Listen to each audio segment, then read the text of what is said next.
boa noite a todos os participantes desse 7º encontro do Book Club do Genan.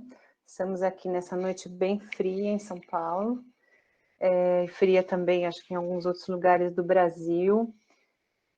Queria dar as boas-vindas a todos que estão aqui conosco mais uma vez, boas-vindas àqueles que vêm hoje pela primeira vez, várias pessoas também chegando. E uma boa noite especial para os nossos convidados de hoje, o professor Júlio Machado, da Universidade Federal Fluminense, e também o Frederico Cabala, que é doutorando e faz um trabalho específico sobre o nosso livro de hoje, nosso romance de hoje, que é o Crônica da Casa Assassinada, do Lúcio Cardoso, um romance menos conhecido, tornando-se mais conhecido ultimamente, mas menos conhecido do que deveria, né, pela sua qualidade, pelas suas características, um dos grandes romances brasileiros do século XX, e que a gente tem hoje a oportunidade, então, de ler juntos e de poder partilhar a experiência de ter mergulhado nesse universo diferente, né, especial e único aí do Lúcio Cardoso, que a gente vai, então, apreciar e sobre o qual a gente vai conversar um pouquinho essa noite, né? Então, todos me ouvem bem? Tudo certo? Eu vou passar a palavra já para os nossos convidados, para o Júlio e para o Frederico. Eu não sei como é que eles preferem se organizar. Júlio, você vai falar primeiro? O Fred fala primeiro? Como é que vocês estão pensando? Pode ser o Júlio. O que você acha, Não, Júlio? a gente programou, eu vou começar. Tá. A gente vai ser um pouco como entidades hinduístas. Eu sou Brahma, vou construir um pouco a casa e o Fred vai assassiná-la, digamos assim. Pois é. Então, tá bom.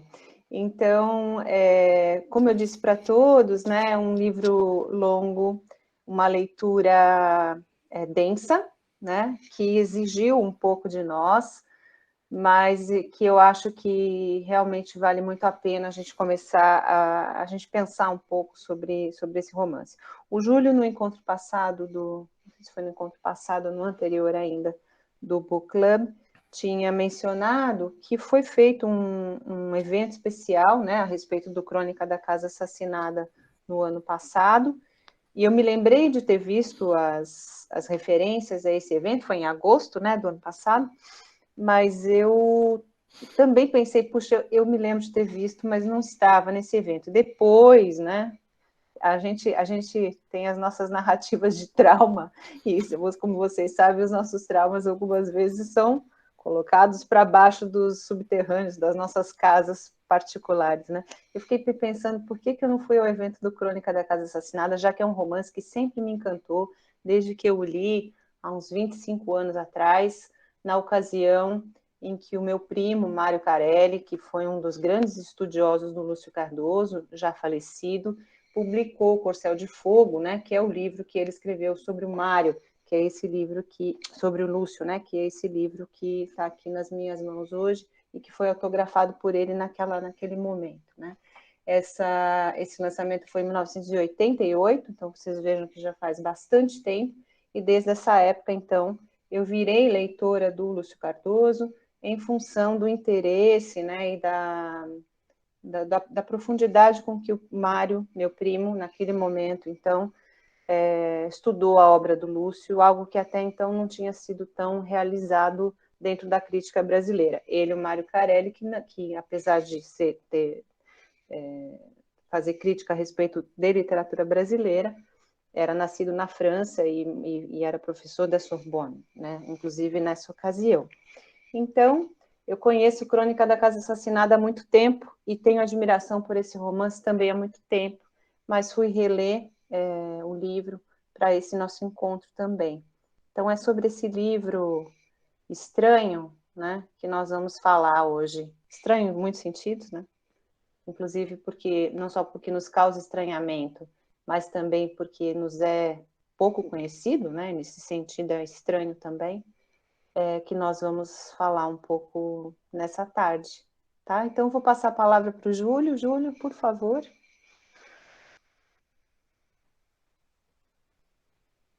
Oi, gente, boa noite. Me ouvem bem? Bom, gostaria de agradecer muito o prazer de estar aqui de novo com o pessoal do Genan, não é? Com essa série tão interessante de conversas literárias, né, que vocês têm promovido. Ah,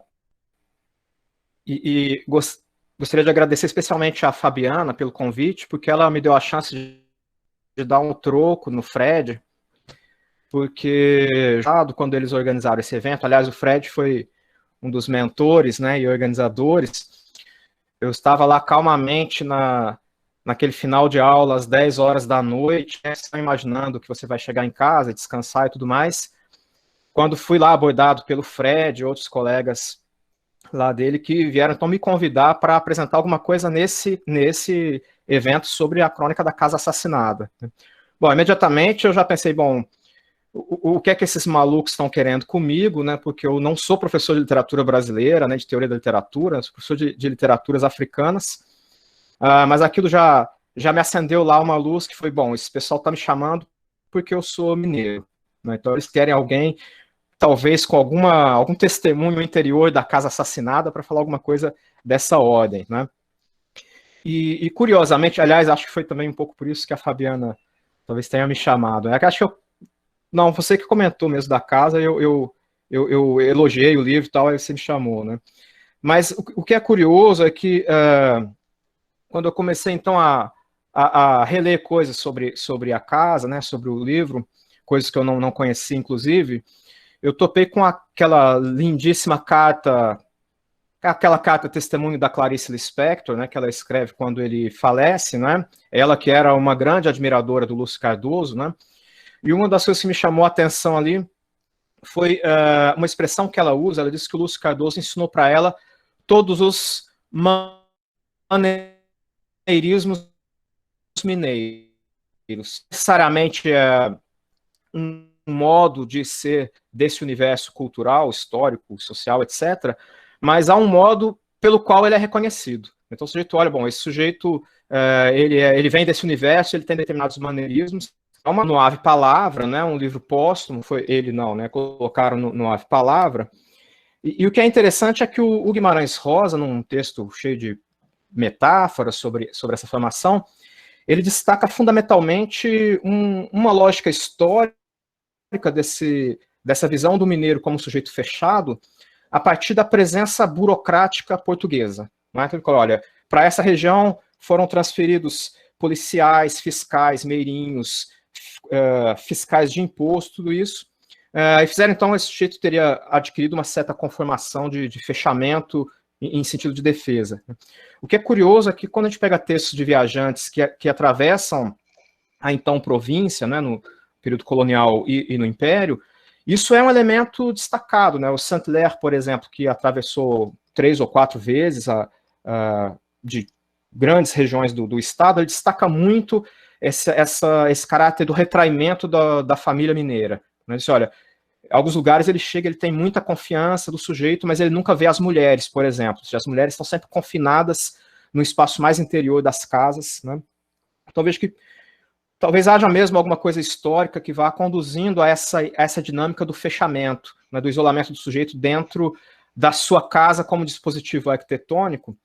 E eu gostaria de destacar aqui essa imagem da casa duplamente, como, primeiro, a construção arquitetônica, de fato, né, ela tem traços dessa formação e dessa configuração, e a ideia de casa como linhagem, né, ou seja, como linhagem familiar, exatamente como a gente tem na ilustre Casa de Ramírez, né, o último romance do Essa, pelo menos o último publicado em vida, né, em que a gente tem essa imagem também de um sujeito que constrói conjuntamente a ideia de linhagem como casa, não é? Mas também muito associado, do ponto de vista do imaginário, a uma casa mesmo física, né? A torre dos Ramírez, a torre de Santa Ireneia. Né?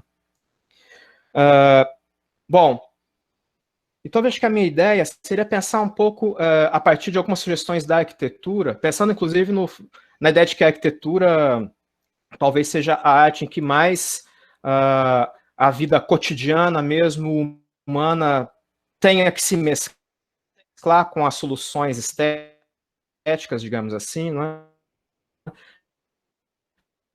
Vejo que há toda uma discussão da poesia, por exemplo, contra o utilitarismo na poesia, etc. Para a arquitetura isso não existe, porque ela é produzida mesmo para ser usada de alguma forma, ou seja, ela tem uma certa formação histórica e cultural desse domínio que vai propiciar aí a Casa dos Menezes, a casa que depois será assassinada, a partir também da arquitetura, né? Então, eu gostaria de subir um arquivo aqui para vocês, em que eu tenho algumas imagens sobre esses dispositivos de arquitetura, para a gente pensar essas relações, né? Eu estou apertando aqui a apresentação.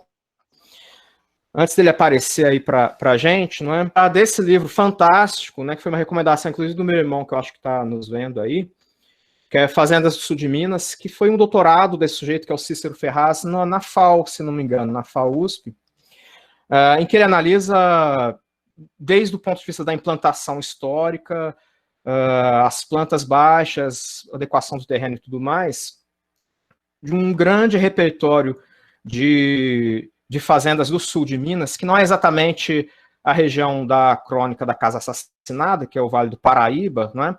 Mas são regiões muito semelhantes do ponto de vista formativo, porque vão funcionar desde o princípio como cinturões de abastecimento, no primeiro momento da região das minas, né, dos núcleos mineradores, e num segundo momento da própria corte, quando ela se instala, quando a família real portuguesa se instala no Rio de Janeiro, né? Bom, então vejo que eu coloquei essa primeira imagem um pouco para mostrar como algumas marcas desse inseto dentro da casa são bastante evidentes. Nesse caso aí a gente tem um dispositivo de origem moçárabe, né? Aliás, o próprio nome vem disso, que é o muxarabi, que é essa janela de madeira, essa grade de madeira, cuja finalidade era possibilitar que o sujeito que está ali dentro veja sem ser visto, né? Isso está ligado, claro, muito também à sociedade patriarcal, né? Um dispositivo para que as mulheres da casa não sejam vistas fundamentalmente, né? Mas o que eu gostaria de destacar aqui, principalmente pela imagem aí da esquerda, é o fato de que isso está num sobrado, né? Então veja que isso é um dispositivo fundamentalmente urbano, nesse caso, e eu gostaria de contrapor essa imagem do sobrado, que é um edifício principalmente pensado comercialmente, né? Ou seja, ele nasce numa sociedade urbana já de partida, com uma relação de uso do andar de baixo, inclusive comercialmente. Nesse caso, vocês vejam que há no sobrado do lado até uma loja ali com os velocípedes ali da Pantera Cor-de-Rosa, sei lá do que. Mas para se pensar nisso como um emblema arquitetônico da cidade mineira, dos núcleos mineiros, são regiões que nascem já urbanas, né? Esse muxarabi, por exemplo, está em Diamantina, né? Mas eu acho que no caso, no que nos interessa diretamente, que é a região formativa ou do sul de Minas ou do Vale do Paraíba, são regiões que nascem culturalmente a partir do meio... Não é o que vai imperar arquitetonicamente na formação... É uma delonga, né? Mudou para vocês a imagem? Ainda não. Agora sim. Agora sim. Então, veja que agora a gente tem uma imagem daquele livro que eu mostrei para vocês, né, que é uma fazenda do sul de Minas. Ele faz um levantamento de mais de 100 imóveis, etc., né?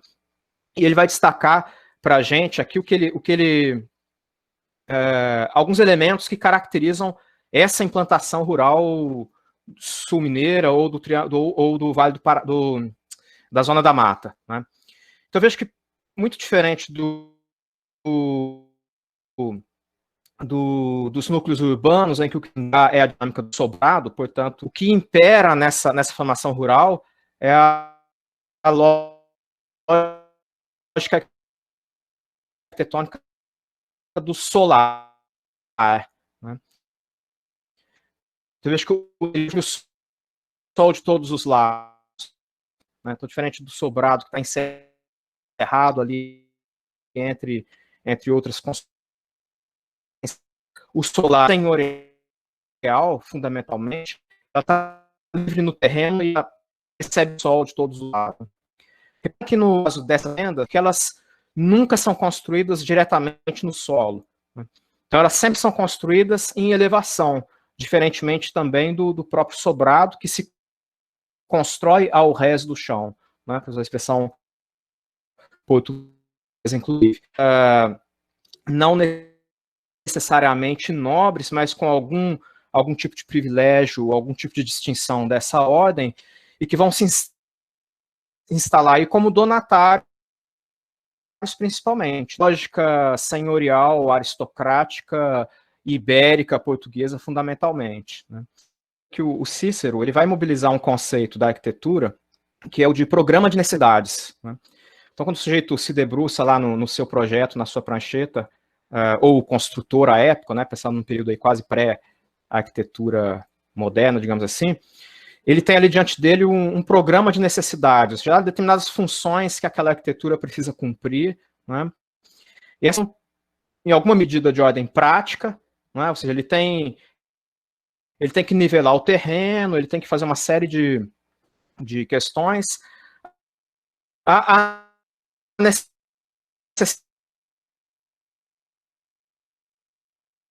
e simbólico ideológico, né?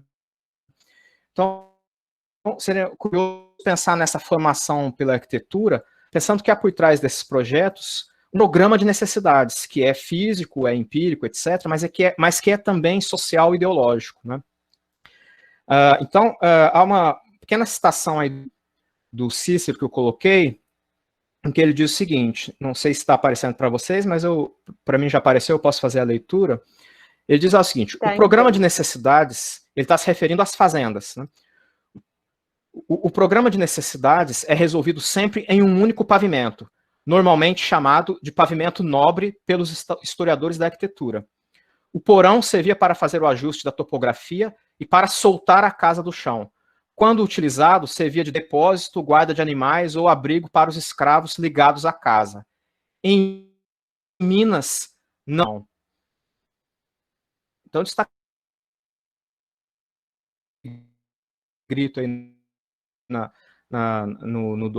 Então, percebo que aí há uma necessidade física de destacar, de nivelar o terreno, etc., mas há também uma necessidade simbólica e ideológica de criar uma espécie de senhorial que ocupa esse andar único, nobre, não é? E os porão nesse andar de baixo, né? Repare que esse programa de necessidades dessa fazenda, ele configura também uma relação social brutal de exclusão, né? Não é simplesmente nivelar o terreno, mas é criar essa dinâmica senhorial do solar, que recebe luz por todos os lados, e dessa família que ocupa um lugar que está acima de todos os outros, né? Então, veja como isso já começa a pulular aí na nossa cabeça o que é isso na mentalidade, no imaginário dos Menezes, né?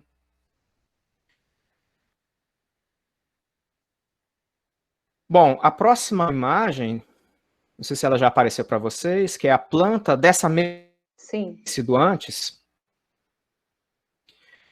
Vejo que aí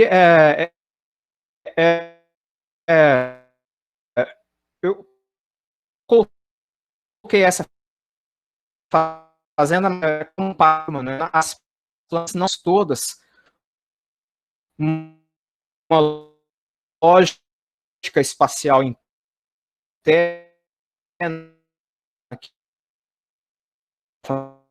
fazenda do balaio. Ela tem um núcleo interno que é só da família, que está aí nesse cinza um pouco mais claro. Mas tem uma parte, essas famílias, elas se organizam, na verdade, por uma espécie de clã. Então, olha a ideia ela não está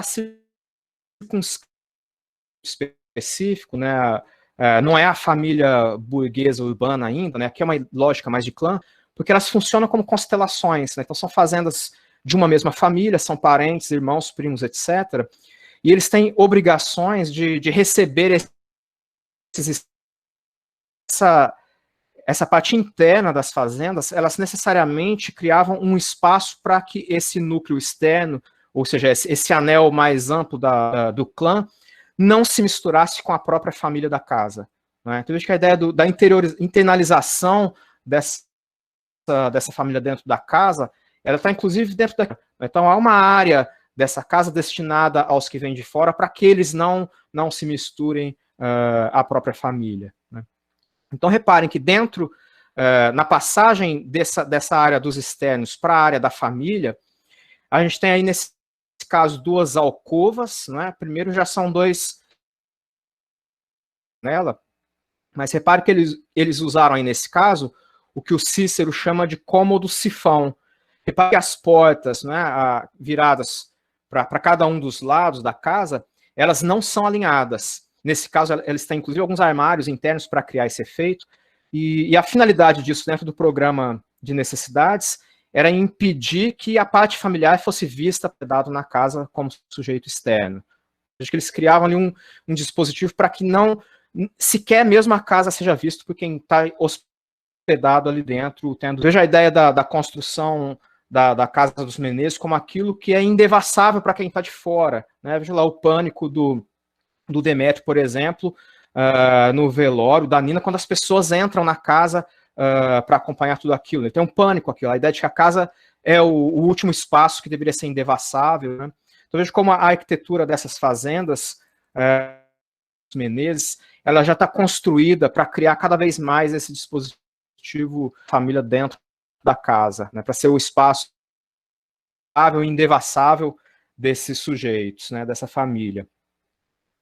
Bom, aí na imagem seguinte, repare que isso então é a formação rural, né? Mas num determinado momento histórico, essas regiões que nascem como rurais, né, o sul de Minas, a zona da mata, principalmente com a chegada do trem, né, veja o trem que aparece, por acaso, na crônica da Casa Assassinada, essa narrativa já se passa na era, digamos assim, do trem, ela assinala uma passagem desse mundo rural para o mundo urbano, né, para o princípio de urbanização, de mercantilização, de comercialização, ou seja, a própria economia está migrando dos dispositivos rurais, né, da agricultura, da pecuária, para formas mais rentáveis ligadas ao comércio, por exemplo, né?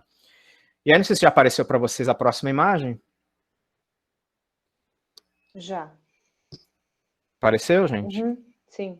Bom, agora aí a gente tem um exemplo de arquitetura na mesma região, né? Aqui é uma de Brasópolis, uma cidade vizinha ali da fazenda, que está no município de Santa Rita do Sapucaí, e que é uma casa que eu conheço porque é a casa da família da minha mãe, né? A casa que era do meu avô, da minha avó, e hoje são duas tias que aí moram, né? Mas eu escolhi primeiro porque conheço bem, porque ela é uma espécie de paradigma dos imóveis que são construídos, então, nesse momento de passagem do mundo rural para o mundo urbano, que é o momento em que a gente encontra a família Menezes na crônica da Casa Assassinada, né? Essa casa, ela deve ser dos anos 30, mais ou menos, e deve ter experimentado seus melhores dias ali nos anos 40, 50, né? Então, o que eu gostaria de destacar é como muito do antigo programa de necessidades das fazendas foi transplantado para a arquitetura dessas casas já nas cidades, né? Reparem, por exemplo, que, primeiro, é estranho dizer isso vendo essa imagem, mas essa casa originalmente é uma casa de um único andar. Eu vejo que essa parte de baixo, onde tem esse portão horroroso, uma garagem, hoje essas duas janelas embaixo, isso que hoje são cômodos, isso na verdade eram porões, né? Isso não havia como espaço de ocupação, nada disso, né? Então isso é uma casa originalmente de um único andar, quase na metade ali do poste, como a gente está vendo, né? Repare que a rua é inclinada, claro, isso é um morro, então há uma necessidade de elevação do terreno em função dessa inclinação, mas repare que ali à direita, o portão que dá acesso à casa, ele está no ponto mais alto do terreno, ou seja, o nivelamento poderia ter sido feito exatamente nessa barra em que hoje ali é uma barra de cimento, né? Percebe que ali já seria suficiente para nivelar o terreno. Que mesmo podendo fazer isso, a casa ainda foi elevada mais uns 2 metros aproximadamente, para criar exatamente a lógica senhorial do solar. Então, uma casa que está no meio urbano, não tem nenhuma lógica mais com econômica, fazenda, mas ela no imaginário dos sujeitos que vão para essa cidade, essa nesse caso, no caso dessa família especificamente, da família da minha mãe, uma pseudo-ideia de aristocracia que a casa espelharia, né? Olha, nós estamos acima daqueles que habitam o resto do chão, né? Nós não somos fazendeiros, nada disso, mas nós habitamos esse espaço exatamente como supostamente os antepassados hariam, né? Bom, um outro elemento curioso também dessa casa, bom, há coisas que se perderam aí ao longo da degradação da casa e tudo mais, mas ela tinha, por exemplo, enquanto a outra imagem não aparece, ela tinha, por exemplo, pinturas rurais, assim, bucólicas, como se aquela família tivesse vindo de uma origem de fazendas aristocráticas e tudo mais, né, o que nem é o caso, mas o que eu gostaria de pensar aqui com vocês é como essa lógica do programa de necessidades aristocrático que existia na fazenda, ele é transportado para um meio urbano em que ele não tem mais nenhuma finalidade, senão servir de instrumento ideológico e simbólico para essa suposta aristocracia que continuaria existindo, né? E aí, surgiu para vocês a próxima imagem? Sim. Sim. Eu pediria primeiro desculpas aí pelo desenho, que é meu mesmo, né? Imagina. E que está um pouco fora de escala, porque eu fiz de meio, mas que é a planta baixa dessa mesma casa urbana, né? Que a gente viu aí, cuja fachada a gente viu, e que eu coloquei nas cores para a gente reparar como, mesmo não tendo nenhuma necessidade, ela continua usando os mesmos dispositivos de isolamento da família que havia nas fazendas, né? Então, acho que ela tem toda uma parte da frente, que é a fachada, inclusive, que a gente viu, né? Todas as janelas estão ali, estão numa parte social. A entrada da casa se faz ali por uma espécie de saleta, que eu coloquei ali como sifão, que também tem as portas desalinhadas, né?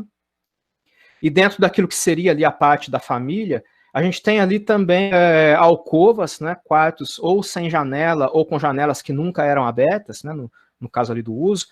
Mas repare que esse imóvel não tinha mais nenhuma necessidade de receber visitas de fora, é um imóvel urbano, né, onde você tem hotéis, hospedarias, tudo isso, né, e uma família numerosíssima, ou seja, essa parte que seria dos externos na fazenda, ela é mesmo ocupada por pessoas da família, né. Então eu acho que eu não tenho mais nenhuma necessidade efetivamente prática nesse imóvel de, primeiro, elevá-lo do solo naquela magnitude que a gente viu, e nem de construí-lo dessa forma, a criar um espaço íntimo da família, protegendo-a supostamente daquilo que vem de fora e que vai devassá-la, né? Mas isso continua sendo feito ainda nesse momento. Então, acho que tem um momento de passagem em que as famílias transportam esse imaginário aristocrático rural, ou tentam transportá-lo para esse novo meio rural, para esse novo meio urbano, comercial, etc., e que está muito assinalado na história do Brasil, inclusive por uma passagem econômica do fim da escravidão, né? Então, eu acho que a história dos Menezes, por exemplo, é de uma família que foi aristocrática, enquanto a escravidão vingou como forma de trabalho. Aliás, como forma de não trabalho para eles, né? A aristocrata não trabalha, né? Ele tem alguém que faz isso por ele, que poderiam ser os servos na Península Ibérica, no Brasil, né? Então, vejo que essa lógica que vem nos dispositivos simbólicos e ideológicos da arquitetura, ele já não tem mais respaldo a essa altura na própria estrutura econômica desse meio urbano, embora ele continue construindo relações sociais como a gente sabe, né? Bom, então, vejo, pensando um pouco nessa fachada, nessa planta baixa que a gente viu, nessas duas plantas baixas que a gente viu, né? É impossível não pensar na própria planta baixa, própria configuração arquitetônica da chácara dos Menezes, em que se passa a narrativa da crônica da casa assassinada, e que passa a ser algo muito estranho quando a gente observa, porque ela não faz o menor sentido dentro da própria história arquitetônica desse lugar, ou de qualquer lugar rural brasileiro próximo disso, né?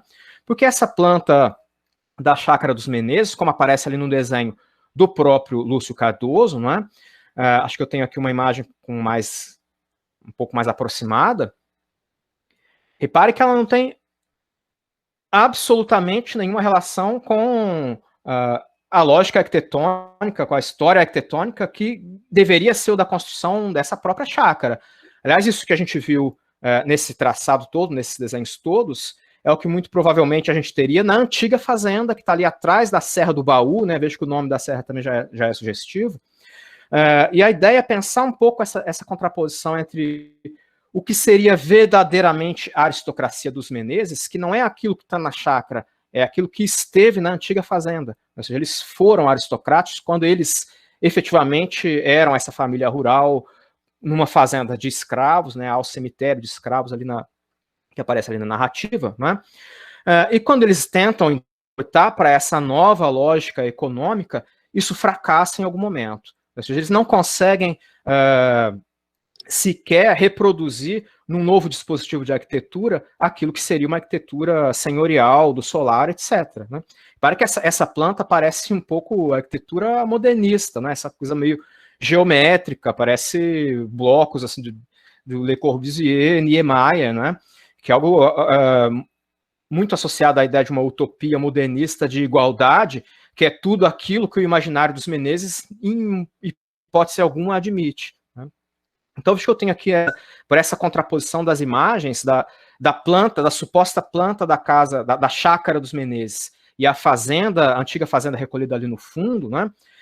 Pensar em que medida esse processo se perdeu para os Menezes nesse percurso. Ou seja, eles não conseguiram transplantar para uma nova histórica, econômica e social esse universo em que eles eram privilegiados aristocraticamente. Essa é uma espécie de programa burguês fracassado, né? Burguês no sentido econômico mesmo. Ou seja, eles não conseguiram passar de uma condição, ou relutaram em passar de uma condição senhorial para uma condição, por exemplo, de profissionais liberais. Eles não se tornaram médicos, advogados, nada disso, né?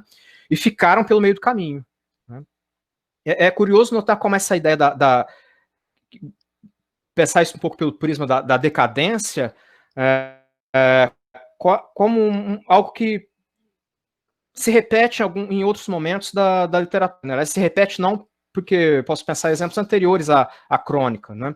Vejo que isso está, por exemplo, no Fogo Morto, dos José Lins do Rego. Né? Se a gente observar bem, aquilo não é uma história da decadência da economia açucareira. Aquilo é uma história da decadência dos senhores de engenho que não conseguiram se transformar em usineiros. Ou seja, aqueles como Lula de Holanda, que não conseguiram, não perceberam que esse universo aristocrático estava desmoronando e que era preciso transformá-lo numa forma efetivamente capitalista de exploração daquele meio. Né? Porque, veja, o mundo do imaginário dos Menezes é um mundo pré-capitalista, né? Assim como o mundo do Lula de Holanda. Né? Quem não conseguiu perceber essa mudança foi atropelado pela própria história. Né?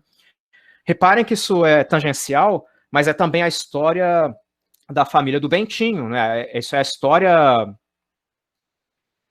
da família do Bento Santiago, uma família de escravocratas do Vale do Paraíba fluminense, que num determinado momento, com a própria morte do patriarca, a mãe do Bentinho, que é aquela figura sonsa, como vocês sabem, né, ela não consegue conduzir os negócios e eles vendem, então, parte da escravatura e migram para a cidade. Né. Eu vejo que isso, se a gente pensar por esse prisma, né, muito do próprio sentimento de repulsa que o Bentinho vai construir com a Capitu, muito possivelmente pode derivar disso. Né? Ele não consegue lidar com o fato de que é um outro mundo em que uma figura que vem do universo que não é aristocrático passe a fazer parte daquela família. Né? Que o pai da Capitu é um funcionário público, que é uma história completamente diferente dessa história. Né? Então, um pouco a partir dessas comparações, né, a minha hipótese, num certo sentido, é de que a morte essa casa que é assassinada, né, embora, claro, ele esteja construindo aí com a metáfora do próprio edifício arquitetônico, que é um anacronismo, ele não faz nenhum sentido com essa memória aristocrática dos Menezes, né? É a própria morte da família Menezes como linhagem, casa. Né? Repare que é uma fala da própria mãe, né? Se não me engano, isso aparece numa das falas num dos trechos narrativos do padre, né? Que era um amigo próximo da mãe dos Menezes, em que a mãe teria dito, já quase no seu leito de morte, que ela não sabia o que ia acontecer quando ela morresse, porque ela já sabia que os filhos iam conseguir conduzir essa antiga grandiosidade aristocrática dos Menezes. Né? E, curiosamente, eles não deixam descendência. Né? Não há descendência dos Menezes. Eles são a última geração. Assim como nos dois casos senhoriais do Machado de Assis. Né? Brás Cubas não deixa descendência, ele destaca isso lá no livro, inclusive, né? E o próprio Bentinho não deixa descendência, né? Ele tem um filho, mas o filho morre antes que ele, inclusive. Né? Um pouco nessa morte da casa, nesse assassinato da casa, por esse prisma de que há um processo histórico por trás disso, né? Porque como há essa dinâmica, como há esse maneirismo da interiorização dessa família, né? O livro foi muito estudado por essa dinâmica e a narrativa psicológica, e claro, isso está ali construído pelo interior dessas personagens que vão narrando, não é? Mas para pensar um pouco como ao largo, ou misturado com essa interiorização psicológica com que o Lúcio Cardoso constrói o romance, não é? Há um processo histórico que tá por trás disso, né? E que os Menezes, e que atropela os Menezes, né? Eles são atropelados por esse trem da história e não sabem fazer esse passing, né? Da lógica aristocrática para uma lógica capitalista propriamente dita, né? Muitos fizeram, né? Eles não conseguiram, né? Então, acho que um pouco eu passaria agora aí a bola para o Fred, né, que vai agora efetivamente entrar no livro, nas questões, inclusive, das metáforas médicas do assassinato dessa casa. Legal, Júlio, maravilhoso. Depois a gente ainda pergunta por que convida o Júlio. Então tá bom. Vou passar então a palavra para o Fred. É porque eu sou louco, né? Não, lógico que não. Nem louco, nem mineira, porque você é você. Na ocasião do evento, a primeira coisa que eu falei para o Fred, quando foi aceitar, eu falei, olha, eu não sei quem é mais louco, sou eu de aceitar. Vamos lá, Fred. Não, ok, imagino, não tem nada a ver. Vai lá, Fred, sua vez, querido. Tá certo. Gente, então, boa noite. Continuar me apresentando, eu comecei a me apresentar e o Júlio conseguiu voltar na hora. Eu sou estudante de doutorado aqui na Universidade Federal Fluminense. Estudei o Lúcio Cardoso no mestrado, agora no doutorado, propriamente, eu não estou trabalhando mais com o Lúcio Cardoso, mas eu fiquei durante 2 anos detido, assim, né, dentro dessa casa dos Menezes, aí, nesse ambiente. Então, para mim é muito instigante falar nisso, né, é um livro que eu gosto muito. Quando eu descobri também a Crônica da Casa Assassinada, assim, eu descobri um pouco tardiamente, já tinha uns 20 e tantos anos, e aí aquilo caiu na minha mão e foi como uma grande descoberta, assim, de algo que deveria ser mais explorado mesmo, assim, uma grande preciosidade da literatura brasileira, e que ainda bem vem sendo conhecida aos poucos, assim, mais trabalhada, mais discutida, mais debatida. Eu agradeço muito ao convite do Júlio, que ele falou que foi essa forma de vingança, mas para mim é sempre muito, muito bom falar sobre a crônica, ainda mais agora que eu escolhi, assim, dada o recorte do grupo de estudos, escolhi um tema que eu ainda não havia trabalhado, que é justamente o tema da doença. Agradeço também ao próprio Genan, na pessoa da Fabiana, que está aqui, a todo mundo que está ouvindo. Tem alguns colegas da UF, pessoas próximas, a Ana, a Júlia, além do próprio Júlio, e está aqui também, que eu vi a Lívia Lima, que trabalhou também no evento, na organização do evento no ano passado, né, que aconteceu tanto na UF quanto também na USP. Foi um evento interinstitucional. E a Lívia também está organizando, junto comigo e outros colegas, uma edição especial sobre Crônica da Casa Assassinada, da revista Opiniões, a revista aí da USP, dos estudantes de literatura brasileira. Sim. Então, até dezembro, provavelmente em dezembro, a gente vai estar conseguindo publicar essa revista, e vai ser um número, assim, especial, com vários artigos sobre o Lúcio, mas não só, a gente também está coletando depoimentos, enfim, a gente está vendo outros materiais, gráficos, inclusive, para a gente rechear ainda mais o dossiê Lúcio Cardoso. Além disso, está saindo nesse ano, acho que no mês que vem, um livro especial sobre o Lúcio Cardoso, não só sobre a crônica, mas sobre o Lúcio como um todo, que é Lúcio Cardoso 50 anos depois, que é o resultado de um evento que aconteceu há 2 anos na UFMG. Então, tem um monte de coisas assim acontecendo sobre esse escritor, sobre esse livro, principalmente, mas sobre o escritor no geral, e é bom ver isso acontecendo, né? E eu fiquei sabendo agora que a Fabiana é parente do Mário Carelli. Eu tinha visto assim, o sobrenome comum pelo Facebook, E é muito bom o Mário, que inclusive foi o primeiro tradutor do Lúcio, né? A primeira tradução do Crônica da Casa Assassinada saiu na França, foi tradução do Mário Carelli, e há 2 anos o livro foi traduzido para o inglês, assim. Foi uma tradução premiada e tudo mais. Então é bom ver assim, o Lúcio ganhando, enfim, novos ares, novas leituras. Mas para esse encontro de hoje, eu pensei em falar justamente sobre esse universo mais relacionado com o grupo de estudos. O Júlio falou que ele apresentou a formação da casa e eu iria destruir, que é mais ou menos por esse viés da doença, né? Que é algo muito presente no projeto estético do Lúcio Cardoso, desde o primeiro livro dele, Maleita, na verdade, que no nome já traz o nome da doença, né? A maleita, que é a malária, mas também trata sobre uma epidemia de varíola. No livro seguinte dele, O Salgueiro, havia uma personagem com tuberculose, então todo o universo da tuberculose muito forte ali, da tosse, dessa personagem que definha. Dias Perdidos, que é um romance posterior dele de 43, ele também traz uma personagem ali que sofre de câncer. E Crônica da Casa Assassinada, assim, é um livro que a gente já pega e desde as primeiras páginas, a gente vê aquele elenco de personagens que participam daquele jogo narrativo, né, de diversas vozes compondo aquela história. A gente vê que tem a presença de um médico e de um farmacêutico, assim, o médico Dr. Vilaça, o farmacêutico Aurélio, e já ao final da história entra outro médico também, assim, que a gente pode discutir um pouco mais isso a fundo daqui a pouco, mas é um universo que já desde o início, então a gente percebe que tem uma visão ali, um pouco da ciência, uma visão da medicina, e a gente vai avançando na história, a gente percebe que é uma história que tem muito a ver com a sucessão de acontecimentos dramáticos que são despertados a partir da chegada dessa personagem, que é uma personagem muito forte, que é a Nina, né?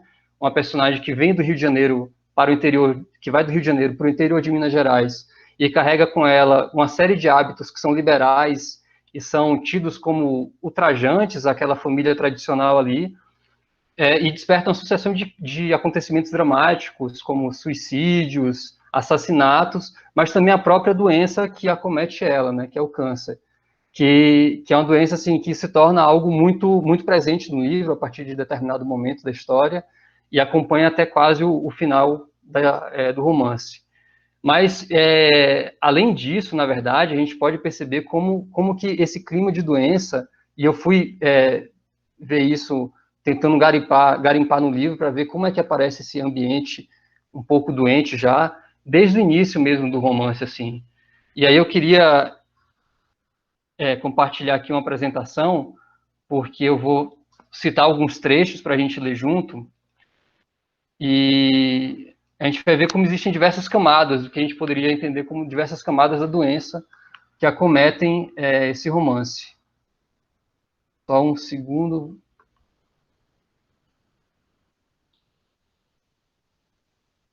Não sei se apareceu para vocês agora o PowerPoint. Está entrando. Isso, já entrou. Foi? Tá bom. Então, a gente pode ver, assim, como que essa doença, que em determinado momento aparece na personagem Nina, né, e acompanha a Nina até a morte dela, esse clima de doença já está presente ali na casa. E a gente percebe como essa história, ela cria uma simbiose entre personagens e coisas, personagens e objetos, personagens e a própria estrutura física da casa. Como se a casa e os objetos que estão ali e representam esse passado que já foi opulento, mas se encontra na fase atual da narrativa em uma certa decadência, como esse passado ele acompanha os seres, assim, fisicamente mesmo, quase que fisicamente mesmo. E aí, por exemplo, nesse primeiro trecho aqui, para a gente pensar essa questão da doença, como que há quase que uma anunciação do câncer que vai aparecer de uma maneira mais presente na história com a doença de Nina. Nesse primeiro trecho aqui, é um trecho um pouquinho longo, mas eu destaquei somente essa parte em vermelho, que é um trecho do farmacêutico, quando ele vai até a chácara dos Menezes, porque a Nina está passando mal, e ali ele descobre que ela está grávida, né?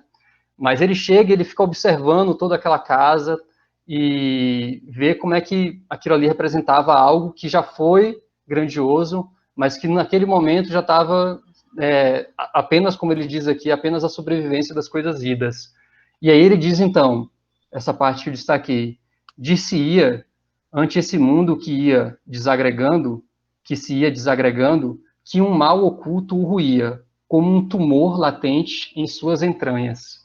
Então já traz assim uma imagem, né, diretamente, explicitamente do câncer, assim, que a primeira leitura é tida como uma metáfora e tudo, mas seguidas vezes a narrativa vai se debruçando sobre esse assunto assim, até chegar de fato a doença de Nina, né? Também um médico, ele numa visita que ele faz à chácara, logo depois do suicídio do jardineiro Alberto, ele também fala sobre essa impressão de que a casa estava ruindo, que algo estava corroendo a casa por dentro, né? Aquela estrutura que, claro, que representa a própria história da família, a história de decadência, digamos assim, moral da família, econômica, mas que ele traz também essa imagem da decadência física da chácara, né? Ele diz, a verdade é que de há muito eu pressentia um mal qualquer devorando os alicerces da chácara. E aí ele faz uma analogia com um corpo gangrenado, e aí ele começa uma série de descrições aqui da gangrena, que é algo muito comum assim nesse romance do Luiz Cardoso, nessas imagens, umas imagens abjetas que ele vai criando, uma sucessão de descrições que são quase como para tornar concreto aquilo, assim. Eu fico com a impressão de que ele quer tornar concreto, né? Que ele quer dar uma certa plasticidade para isso que a gente pode considerar como objeto, né? Nesse caso da gangrena. E ele vai fazendo essa comparação da casa como um corpo gangrenado, e ele vai citando aqui o que seria, então, essa gangrena, né? Vai falando da carne arroxeada, desfeita, e esse trecho aqui que eu destaquei, que seria essas veias em fúria, escravizadas à alucinação de um outro ser oculto e monstruoso que habita a composição final de nossa trama, famélico e desregrado, né? Que é justamente essa imagem da disseminação, né? De algo que está se ramificando. Tem um outro trecho aqui que eu trouxe também, que é da Ana, quando ela está naquela fase em que ela começa a espionar a Nina e também a perseguir o jardineiro Alberto, né? Através de Nina, ela cria uma paixão por Alberto, né? Ao perceber que Nina se relaciona, ou parece se relacionar com o jardineiro, ela cria, né, nesse duplo, uma relação dupla com Nina. E aí ela observa como que existe uma clareira perto daquele pavilhão, né, que é outro elemento muito importante fisicamente nessa história.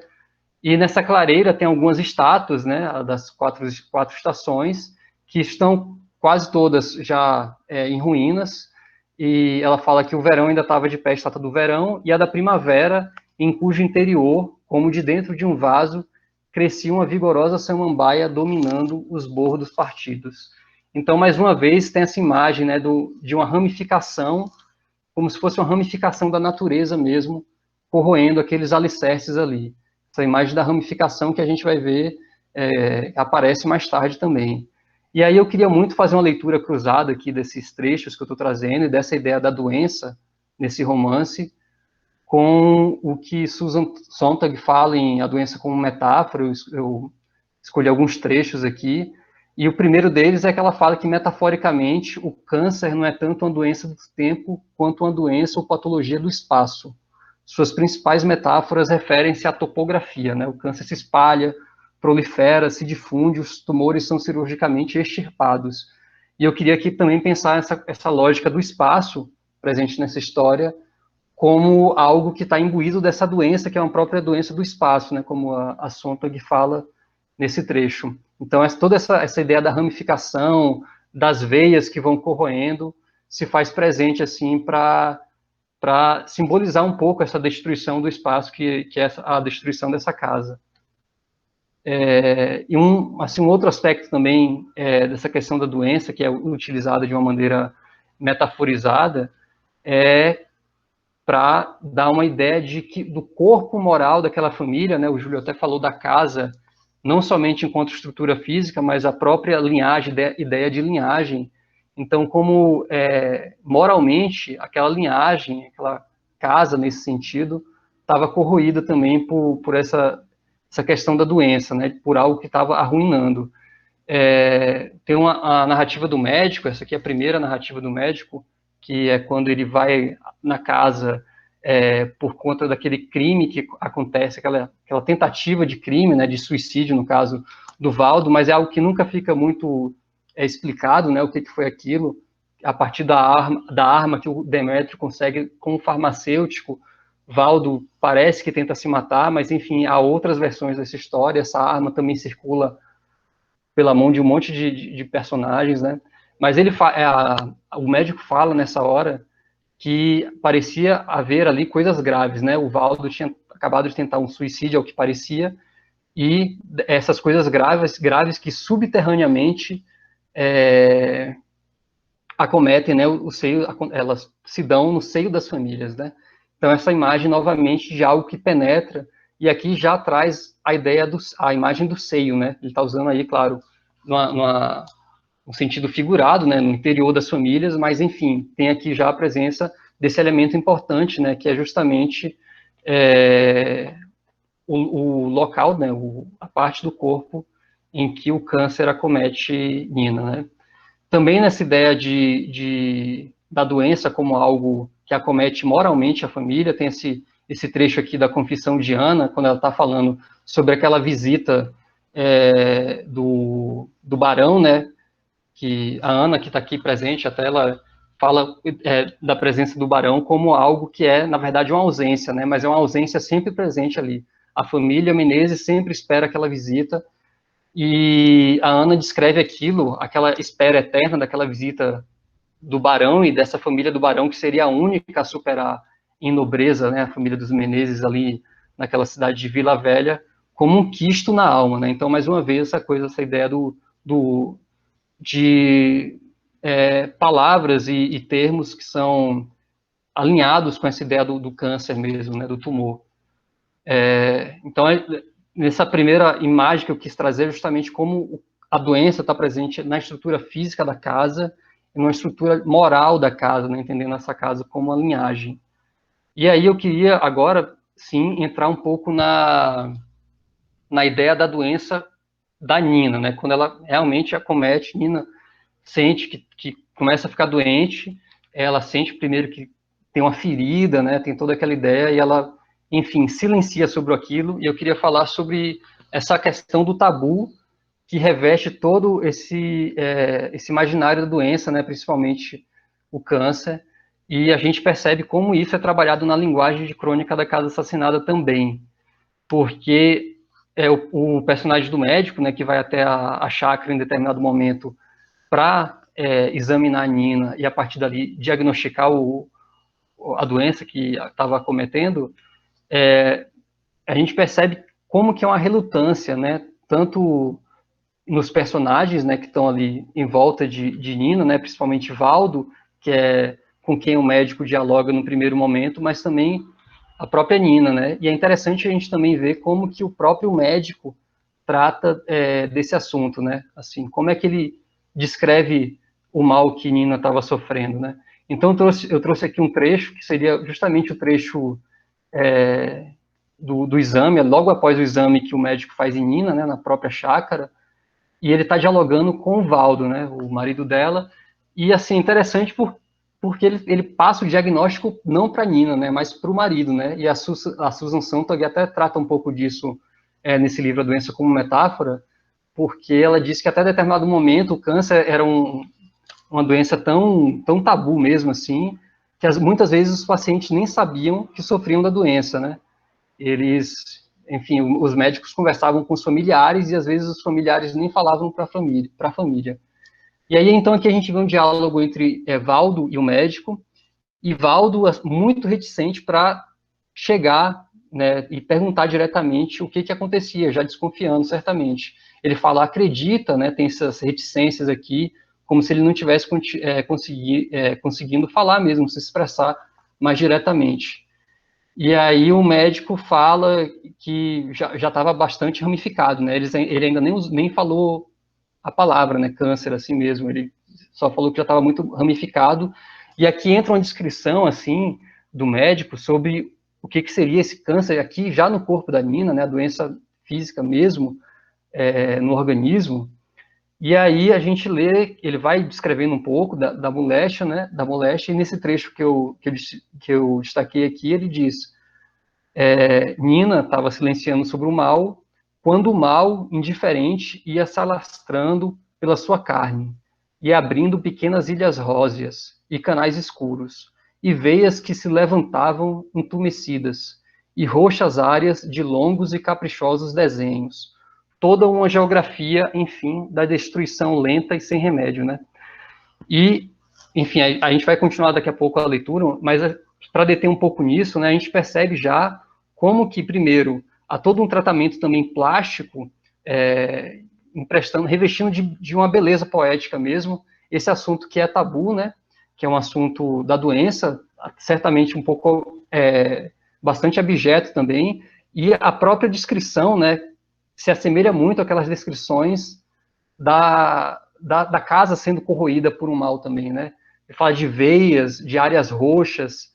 Nas outras descrições a gente tinha visto coisas parecidas também, essa ideia de ramificação. E toda essa plasticidade com que ele trabalha a linguagem nesse momento é algo que me chama a atenção, assim, quase como para tornar concreto aquilo, né? Me lembra um pouco a ideia de beleza convulsiva, que André Breton trabalha também, né? Essa ideia de tentar empregar poeticidade e beleza até o que não é nem um pouco belo mesmo, assim, considerada no viés da beleza clássica, né? O que não está dentro dessa beleza clássica. Isso seria um pouco dessa beleza convulsiva que eu vejo muito aqui, e numa das primeiras edições da Crônica da Casa Assassinada, justamente na orelha do romance, o editor emprega também um termo de beleza enfermiça. Ele diz que o Lúcio trabalhava a linguagem com a beleza enfermiça, né? Toda essa questão de poeticidade, plasticidade presente para descrever, enfim, aspectos desconfortáveis, assim, né? Então, mas ele continua, né, o diálogo aqui, o Valdo pergunta, é câncer, ele finalmente consegue perguntar, o médico confirma, e Valdo, de novo, fica reticente, né, e aí não continua a falar, como se realmente ele tivesse chegado no limite de um assunto tabu ali que incomoda. E isso também se repete na própria Nina. O médico está descrevendo, logo depois que ele examina ela, e ele estava conversando para descobrir como ela começou a sentir aqueles sintomas, e ele fala sobre esse silenciamento de Nina também. Ele fala que ela começara a ter medo e silenciara. A verdade é que jamais poderia supor que fosse, e aí ele coloca reticências, dizendo isso, calou-se, não tinha coragem para pronunciar o nome, né? E a Susan Sontag também trata um pouco disso na Doença como Metáfora, né, que ela está falando bastante sobre tuberculose, né, mas também sobre câncer, e ela fala que os próprios nomes dessas doenças são tidos como possuidores de um poder maligno. E ela cita um autor aqui que diz que a própria palavra câncer, né, é tida como capaz de matar alguns pacientes que não sucumbiram tão rapidamente ao mal de que sofrem. Então, toda essa questão do limite da linguagem, né, aquilo que não consegue ser dito mesmo. Parece que, ao dizer, a pessoa estaria contraindo, né, um pensamento de poder mágico mesmo, um pensamento mágico. Tem uma outra questão também importante, assim, para a gente pensar no câncer que acomete Nina, que é um câncer no seio, né, que é um órgão, e aí a gente já começa a pensar em a Crônica da Casa Assassinada por outros vieses também, que é um órgão que está relacionado ao feminino por conta da maternidade e por conta da sexualidade também, né? E são dois aspectos que confluem em Crônica da Casa Assassinada, né? A relação de Nina ali com, né, aquele suposto filho dela, André, justamente essa questão da maternidade, da sexualidade que conjugam nesse romance. A Susan Sontag, ela traz, nesse segundo trecho aqui da tela, essa questão de como que ela faz uma comparação entre a tuberculose e o câncer, essa questão de que a tuberculose estaria mais relacionada a partes consideradas nobres do corpo, né, a parte superior, que seriam os pulmões. enquanto que o câncer, e isso é um elemento que começa a revestir mais ainda de tabu o câncer, é notório por atacar outras partes do corpo cujo reconhecimento é embaraçoso, né? Ela fala do colo, bexiga, reto, próstata, testículos, e ela fala também do seio, né?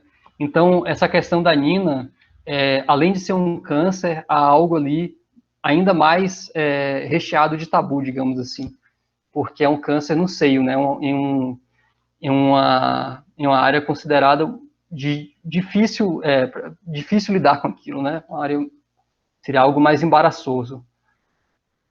No entanto,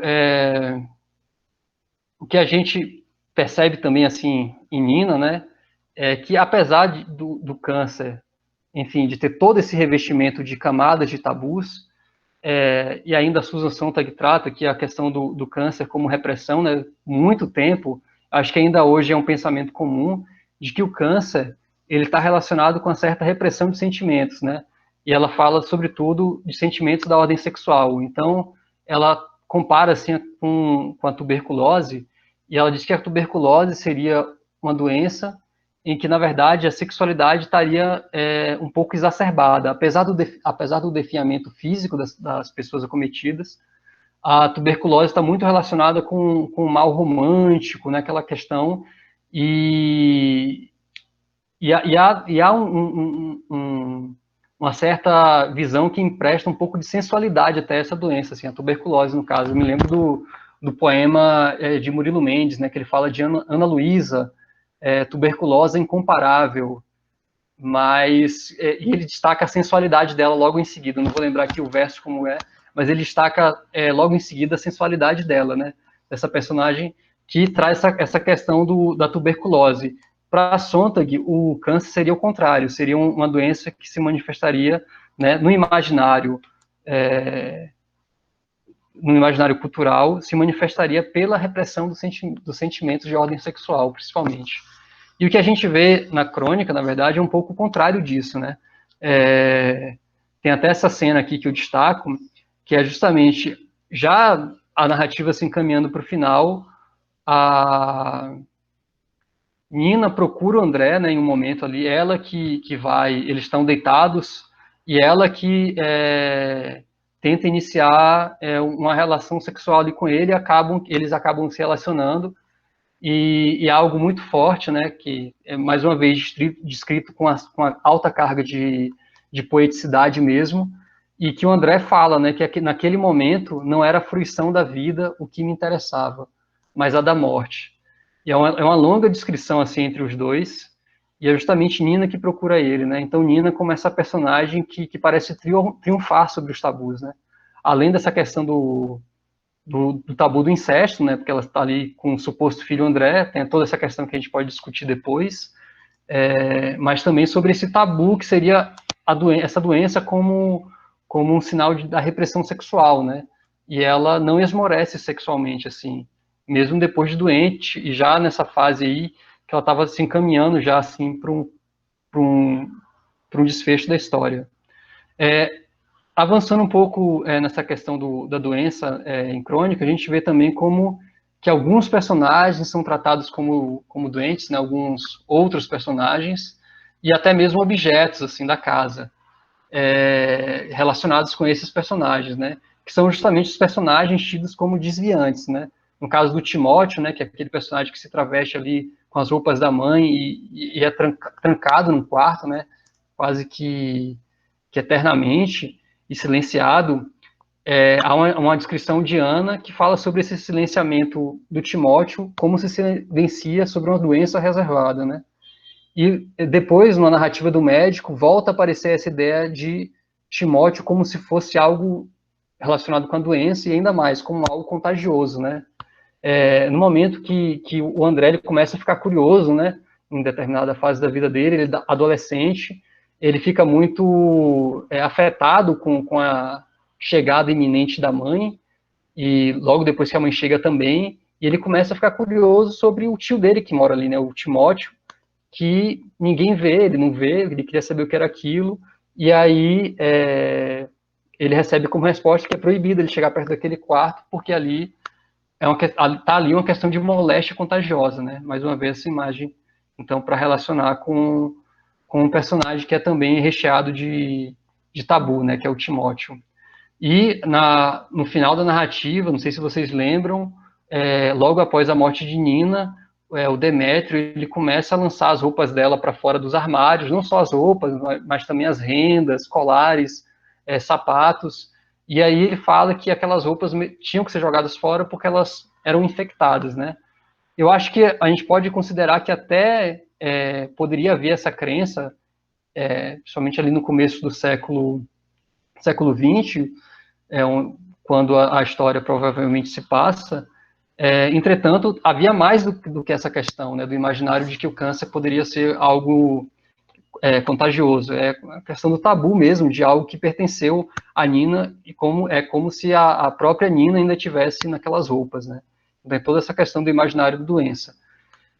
Aqui também. E, por último, eu queria falar um pouco bem rapidamente, sobre essa questão da doença, e eu acho que a gente pode vislumbrar mais uma camada desse aspecto nas próprias, isso que eu chamo de feridas na estrutura textual, né, da crônica, e a gente percebe, folheando o livro, que, de vez em quando, a gente chega numa parte da história em que as palavras são suprimidas, né?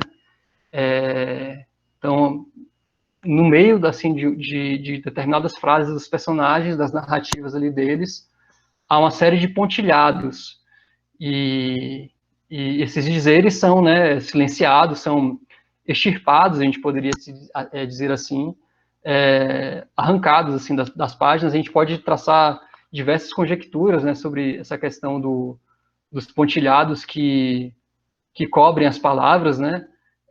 Inclusive um dos pesquisadores que estão organizando também essa edição da revista Opiniões, e que estava organizando também um evento do ano passado, Elegia Mineira, ele trata justamente dessa questão desse personagem oculto aqui em Crônica da Casa Assassinada, é o Eduardo Marinho.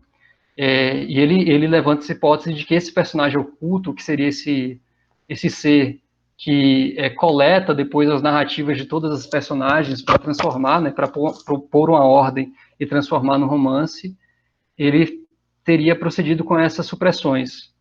Mas, assim, são muitas questões que a gente pode levantar, né, sobre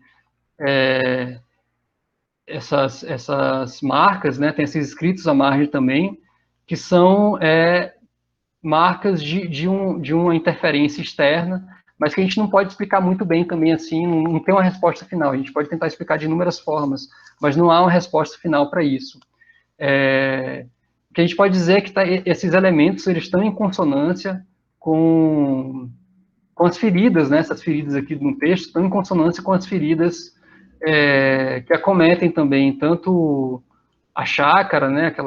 Aquelas descrições, quanto a moral familiar ali, né? Que está em decadência, quanto as feridas físicas da doença de Nina também, e todo esse jogo de supressões e enxertos que tem aqui, né, também, justamente com esses escritos à margem, eles parecem metaforizar mesmo, juntos, toda essa ruína, essa situação de ruína e desagregação, né, que a família Menezes enfrenta, né. Então, toda a decadência, a ruína, a desagregação e o próprio tombamento, né, da família, que é destruída ao final da narrativa, ela é reforçada por esse jogo de linguagem, né, em que a doença se faz sempre presente, às vezes explicitamente, às vezes não tanto, né, às vezes mesmo no plano da estrutura textual, como a gente está vendo aqui, mas que funcionam como a doença, nesse caso, também como uma metáfora dessa ruína e dessa desagregação da família Menezes. E é basicamente isso. Só trouxe aqui uma imagem da segunda edição da crônica, que eu acho que é de 1963, se não me engano, e que consegue captar bem esse espírito de adoecimento, que o livro está bastante recheado, eu acho. E é isso que eu queria partilhar com vocês. Acho que a gente pode trocar mais ideias a partir de agora. Bacana, Fred. Muito bom. Bom, eu vou me abster de falar nesse primeiro momento, eu tenho algumas coisas para colocar também, mas eu vou abrir para as pessoas poderem falar, né? Foi muito bacana, acho muito rica, né? Tanto a fala do Júlio quanto a do Fred. Então, gostaria de abrir para vocês agora, para vocês falarem, comentarem, perguntarem. Então, está aberto, podem se colocar.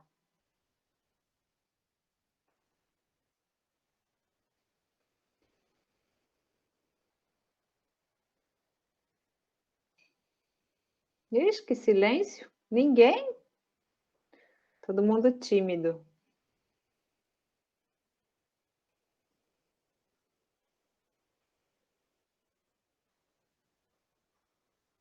Vou esperar um pouquinho. Bom, posso falar uma coisinha enquanto o pessoal vai criando a coragem? Tá bom, Júlio. É que é o seguinte, o Fred mencionou aí o nome do evento, né?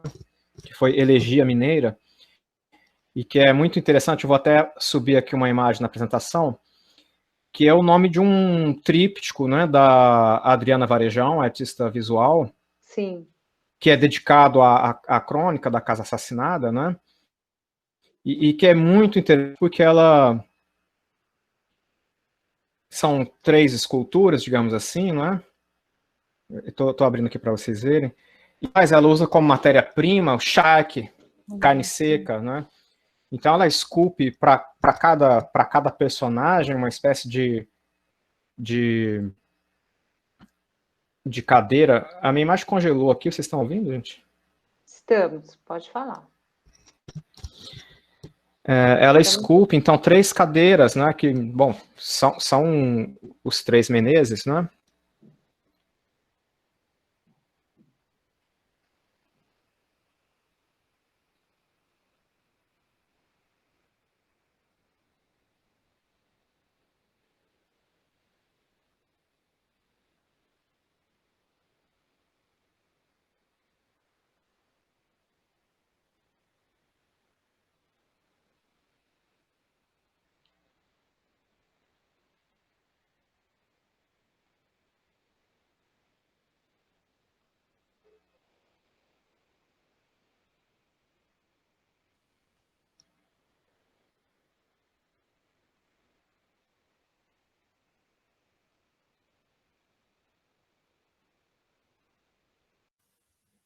Testando. Tá indo, Júlio? Será que o Júlio caiu? Ele parece que tá. Tá um pouco. Eu vou tentar. Eu sei qual é a imagem que ele está falando, eu vou tentar apresentar aqui do meu. Tá bom. Enquanto isso, eu gostaria de falar algumas coisas, né? Vamos lá, vamos ver se o Fred. Ah, pronto. Essa Olha aqui, lá, vocês estão Fred. vendo? Júlio, tá vendo também? Acho que o Fred já conseguiu mostrar aqui. Sim, estamos vendo. Essas cadeiras revestidas de carne, né? Que o Júlio estava falando justamente das 3 cadeiras como os 3 irmãos.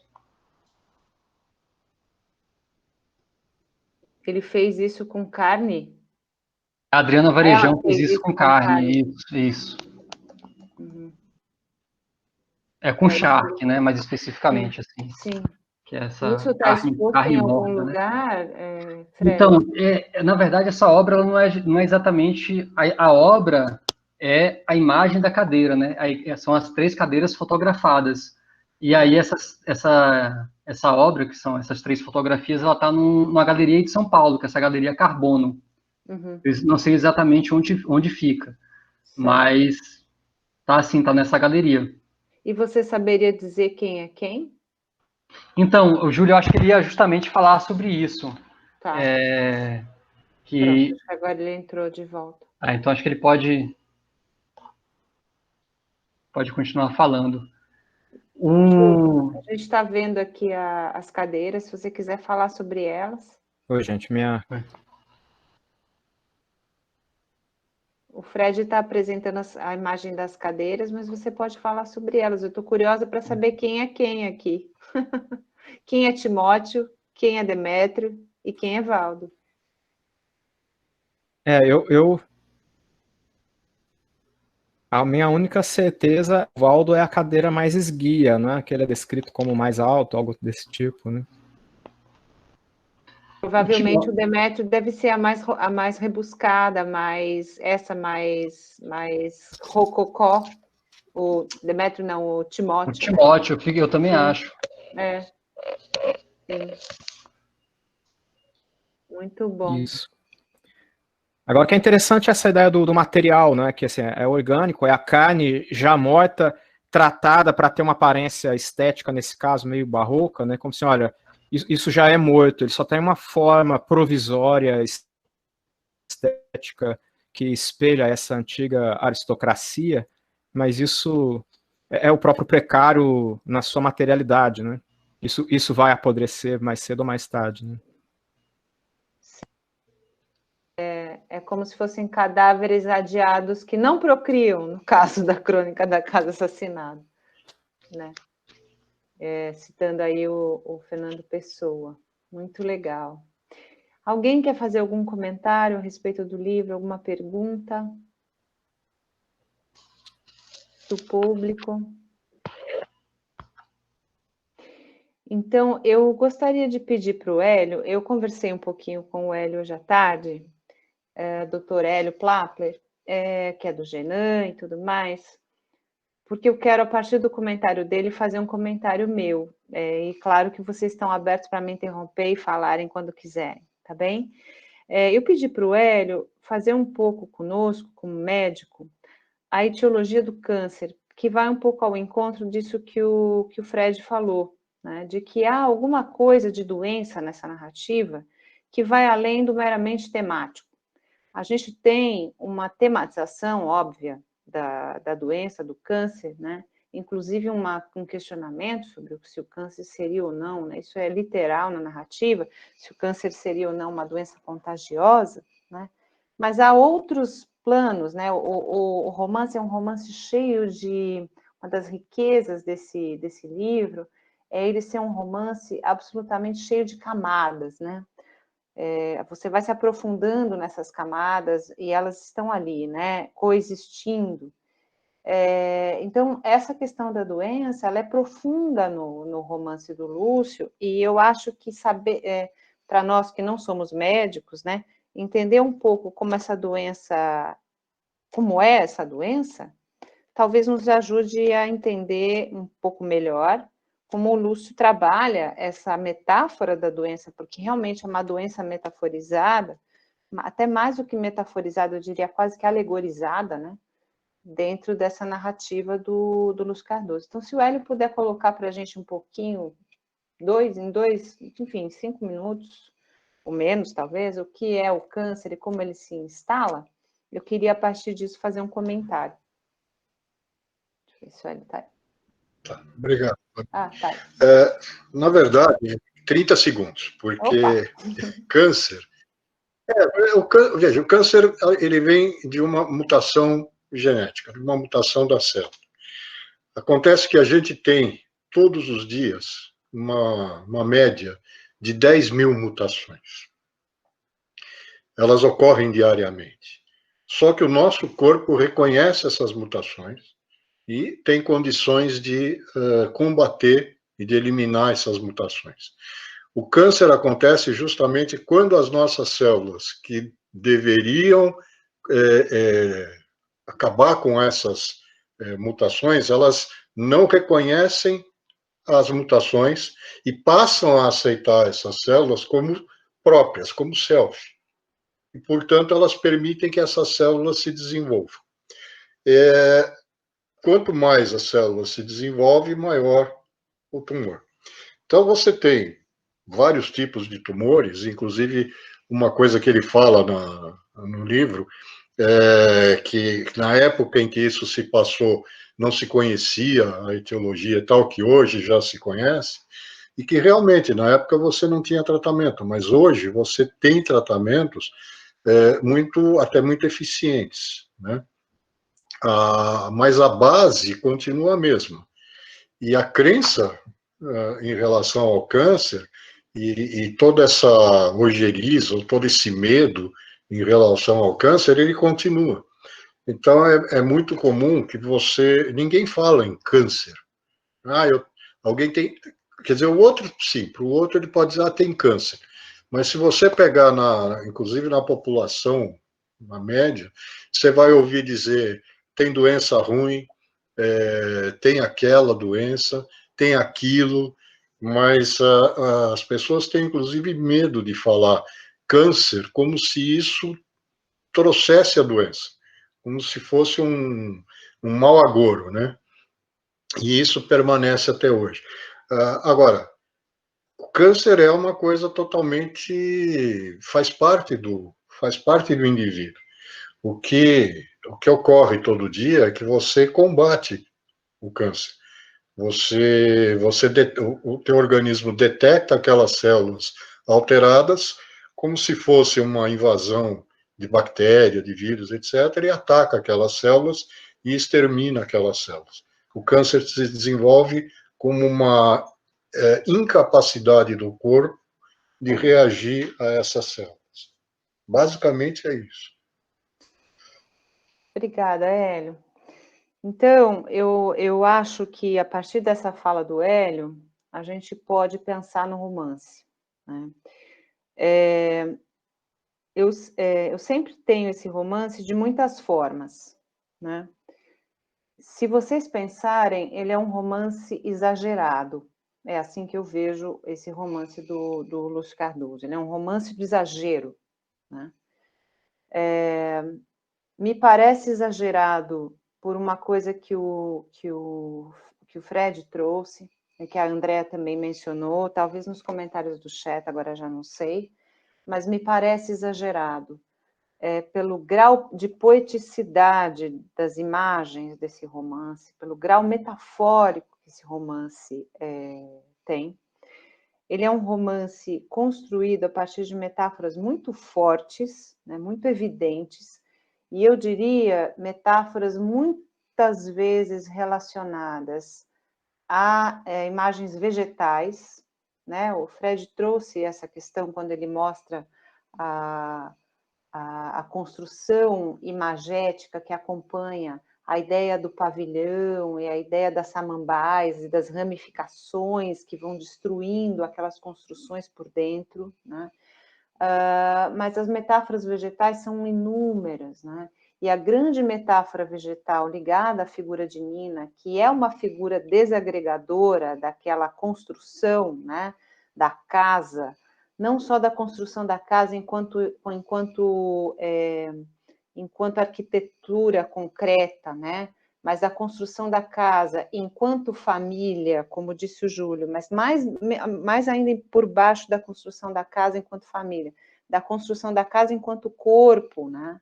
Porque se a gente pensar numa possível analogia metafórica entre casa e corpo, né? Assim como a casa está sendo desagregada e a família está sendo desagregada, há um corpo se desagregando também. Então, são planos que se superpõem dentro da construção do romance, né? A grande metáfora da Nina é a metáfora das violetas, né? Então, essas cores violáceas, né? Essa construção muito pictórica que o Lúcio Cardoso vai fazendo, né? De todo esse universo, né? Ele vai se construindo de um ponto de vista muito metafórico. Nesse sentido, eu acho que foi super bacana, super apropriado, né? O Fred ter trazido justamente a Susan Sontag, né? Em que trabalha essa ideia da doença como metáfora, né? A doença dentro do romance, ela é uma metáfora concreta, né? De uma desagregação. Então, vejam como é interessante isso que o Hélio trouxe, né? O que ele está falando o câncer é algo que já existe, e aí a gente se remete um pouco à fala do Júlio ali, o que seriam essas construções, né? O que seriam, eu até anotei a expressão que o Júlio usou, do arquiteto, né, do Cícero Ferraz, o que seria a construção desse programa de necessidades ligado à questão da casa, né, ou a questão dos espaços, a questão desses espaços construídos, e a gente tem um programa de necessidades do corpo também, né, que é o programa de necessidades de sobrevivência da nossa corporalidade, e de que forma esse programa de necessidades vai se desagregando, né, por meio de uma invasão, né? E a invasão do romance é justamente a invasão representada por essa figura de Nina, que é justamente alguém que vem de fora, né, do Rio de Janeiro, mas que se imiscui, né, nessa realidade, né, e que acelera uma desagregação que já estava sendo gestada ali e contra a qual nenhum combate, né, nem Demétrio ter ido buscar uma arma junto com o farmacêutico, né, nem Nina jogando a arma pela janela e a arma sendo pega ali pelo Alberto, que depois se suicida, né? Nada consegue combater. Né? Essa é a desagregação vai se instaurando, né? Então eu disse para o Hélio, digo aqui para vocês, né? Como eu falei para ele hoje à tarde, para mim o Crônica da Casa Assassinada é um romance canceroso, né? Ele é um romance estruturado, muito mais do que tematicamente, ele é estruturado formalmente em torno da ideia dessa doença, né? E eu acho que o Fred também colocou de uma maneira bem evidente, mas que eu acho que a gente deveria prestar bastante atenção, né? De que essa desestruturação, de que essa desagregação, ela vai acontecendo formalmente no romance. Né? Eu acho que uma das grandes belezas do Crônica da Casa Assassinada é você perceber que a linguagem vai se desagregando, né? Que a linguagem vai se ramificando, se multiplicando, né? Por isso que eu disse no início, é um romance exagerado, né? São muitas metáforas, muitas imagens, personagens muito exagerados, como o próprio Timóteo, né? Há excrescências que vão crescendo no romance, e ele é desagregado em termos da forma romance também, né? Ele é um romance que não tem um narrador só, né? Ele é um romance que se desestrutura entre diversos pontos de vista que vão se colocando ali. Ele é um romance que ele não possui um gênero só, né?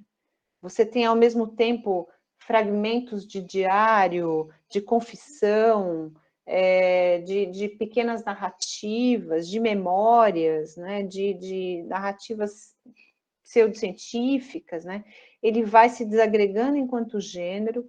A gente tem misturas de gênero, né, de um gênero mais melodramático, que a gente poderia dizer nesse romance, com um gênero policial também, porque existe uma questão ali que a gente tem sempre essa aura policialesca, meio a Edgar Allan Poe, né? Um objeto que é largado aqui vai aparecer lá para frente como um objeto utilizado pelo outro personagem em função de alguma questão da trama, né? Então ele é um romance que se desagrega, né? É uma forma que se desagrega enquanto romance, sujeitos fragmentados também, né? E aí me lembro sempre de uma frase do Jung. O Jung dizia assim, né, que em todo indivíduo, e aí existe também uma questão analógica, né, entre aquilo que é individual dentro do romance, né, com aquilo que é arquitetônico no romance, com aquilo que é social no romance. Percebam como as camadas elas vão se superpondo, né? O Jung dizia que em todo indivíduo existe algo que é público, algo que é privado e algo que é secreto, né? E na construção do Crônica da Casa Assassinada, você tem justamente, e como o Júlio mostrou lindamente, né, na própria questão arquitetônica daquelas casas, né, aquilo que é público, aquilo que é privado e aquilo que é secreto. E tem uma cena no romance que eu acho... São duas cenas que eu acho, assim, primorosas. Uma é a cena do desvelamento da doença, que se dá no capítulo 42. Vejam que essa questão do preparo da doença, né, das coisas que vão se ramificando, que vão crescendo, e as pessoas não prestam muita atenção naquilo que vai, por fim, desagregar tudo, né? Aquele cupim que está corroendo a casa e a casa vai cair, né? Aquela cena do capítulo 42, quando o médico diz é câncer, né? Parece que ele foi todas as camadas que estavam encobrindo, né, essa questão da doença, se chega justamente no ponto exato, que é o ponto do tumor, né, que é aquele que você fala assim, é aqui, e o tumor de Nina é um tumor de seio, né, com aquela descrição plástica, belíssima, cheia de imagens, quase uma pintura, né, que o Lúcio vai fazendo. Aqui, o centro do tumor é no peito e é no seio, né, na questão materna, na linhagem materna, é aqui que está o tumor, né, daqui que começa a desagregação. Que é lindo, e como o discurso de um médico, de uma consulta médica, eu acho belíssimo aquele capítulo. Mas tem um outro capítulo que eu acho primoroso, que é a descida, e aí vou meio que colar ali na fala do Júlio, a descida das mulheres ao porão da casa, na busca daquele retrato de Maria Sinhá, né? Que é a mulher que era homem, né? Que é o ser ambivalente, né? Que é aquele antepassado que não aceitava a sua sujeição do feminino, que se vestia como homem, saía cavalgando e domando os gados, etc., na velha fazenda, e cujo retrato é levado para o porão e fica soterrado naquele porão, né? E quando Nina descobre isso por Timóteo, né, que era também o ser ambivalente, né, entre homem e mulher ali, ela diz então a Beth, né, que é a governanta, vamos ao porão descobrir o retrato de Maria Sinhá, né?